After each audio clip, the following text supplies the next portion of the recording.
Ignatius actually. Sabi ni St. Ignatius, dalawa po ang dapat kailangan natin when we talk to God. Especially when we are faced with our God. When we are naked before our God. Yung bang wala ka ng maskara ba? Lord, kasi at the end, sumatupal, ang Diyos naman, kilala naman tayo. Hindi naman tayo makatago. No? And sabi ni St. Ignatius, we need patience to wait for the right moment and courage to accept what you encounter. These are the two virtues kailangan natin sa ating prayer encounter with God. Let's be patient. At kailangan talaga yan, lalong-lalo na pag tayo'y maghintay sa Panginoon sa buhay natin. Be patient. And at the same time, courage. There's a prayer. Kalimutan ko yung author na ko. Sabi ng prayer na ito, Lord, give me the strength to change the things I can change.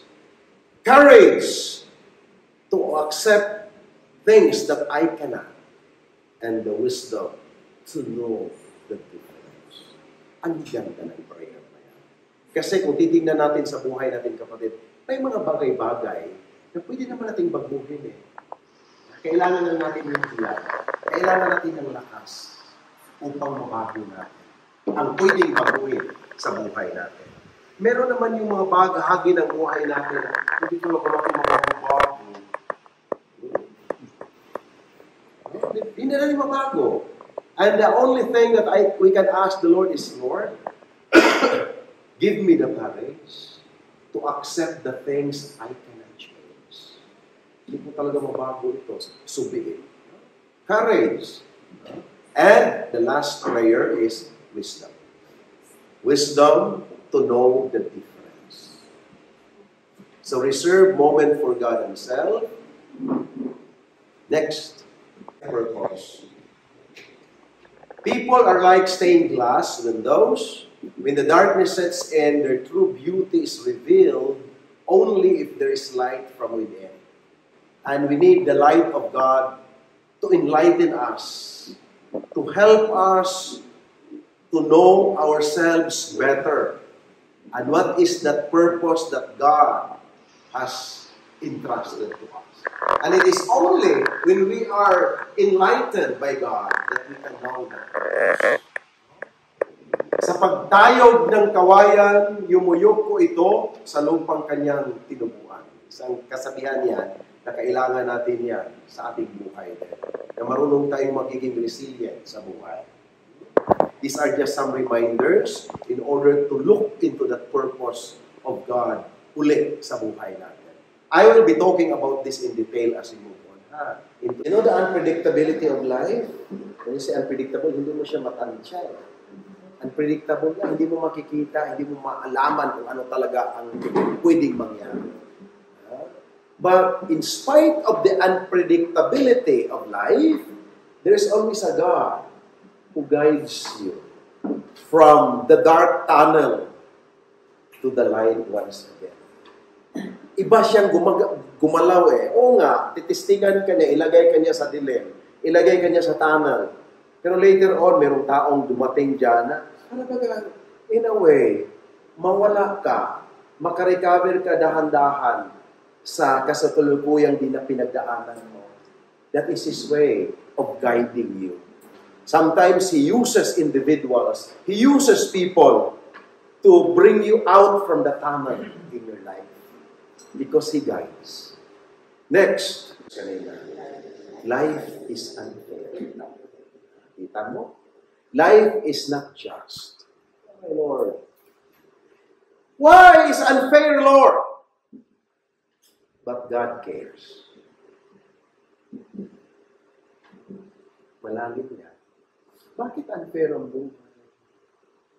Bakit ba kanya ang buhay ng tao? Merong mayaman, may abis sa mundo. Hindi ko pa concert ito. Karo na mag-concert ako, inubo pa ako. Pero lahat, but life is unfair. Do you agree with me, Malo? Yes. Are you willing to share something? Bakit unfair ang buhay? Yeah, of all the unfairness sa buhay, isa lang. Huwag kayong mag-alala, hindi ko tinawag ka, mamaya-maya, ikaw ang tatawagin ko. So, ngayon, magtatawag ako sa hindi ko na tinawag. Hindi na ako magtatawag ni Joseph, hindi ako magtatawag ng iba dyan.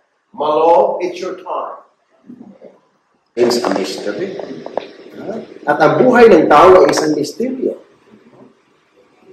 Sabi ko nga kanina, of all the sperm cells, bakit ikaw ang nakalusot doon? Ba't hindi yung iba? Okay. Lahat, ang daming namatay sa COVID-19, bakit ikaw yung nakalusot? Ang dami kayong namatay sa COVID-19, kapatid.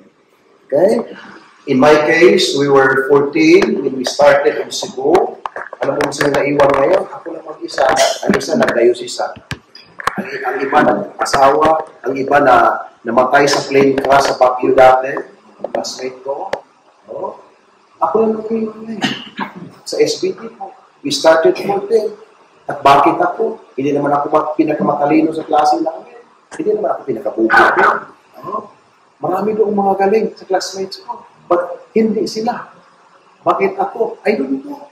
That's also a mystery. So lahat po, misteryo na. Continue. Life, but God watches us. It's always a hamon eh. So these are just some reminders sa buhay, kapatid, na dapat nating isipin sa ating retreat na ito na kailanman hindi tayo pinabayaan ng Panginoon. Kahit anumang klaseng ating pinagdaanan. But the mere fact that we are still alive right now, there is something there.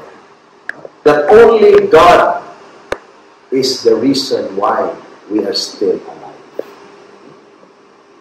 Like si Ma'am Aida, 81 years old. We are so blessed now. Yes. 81. My goodness. You're blessed.